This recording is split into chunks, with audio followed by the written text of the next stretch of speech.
Ito nga pala yung araw ng passport appointment ni Jerome. Hello guys! Sa Robinson's Galleria nga pala siya nagpa-book and nakakatuwa, wala pang 30 minutes ay tapos na agad. Kaya eto, may time pa kami para makapaglibot-libot naman dito sa mall dahil wala naman talagang mall sa Pinamalayan kaya sinulit na namin bago kami umuwi. And nakita na naman itong isa, yung Nike, kaya alam nyo naman na mahilig talaga to sa mga sapatos. Pero nakakatuwa kasi pumasok lang kami tapos ayaw niya namang bumili.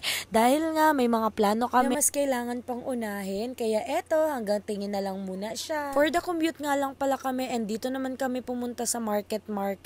Dito kami naglibot guys. Literal na window shopping lang kami ni Jerome. Bakit nga ganun? Nung wala kaming pambili parang gustong gusto namin bumili pero nung meron na kaming pambili ay nanghihinayang naman kami. Sa 2 hours nga na paglilibot namin ni Jerome ay napagod kami kaya naghanap kami ng makakainan. Gusto sana namin magsangyup guys kaso wala kami nakitang parang masarap, halos not available, kaya dito na lang kami kumain sa My Wings. Pura naman talaga i-deserve namin ito ni Jerome. Sino bang mag-aakala nakikita ka ng ganito sa TikTok? At ayan na nga po, pagkadating ng commission ko ay winidraw ko na agad dahil nga kumain kami ni Jerome at pinanggastos namin dito sa Manila. Sobrang sarap ng pakiramdam na lahat ng gusto mo ay nabibili mo na, lahat ng mga kailangan mo nababayaran mo na, kaya thank you Lord. Lahat ng blessings sa aming mag-asawa.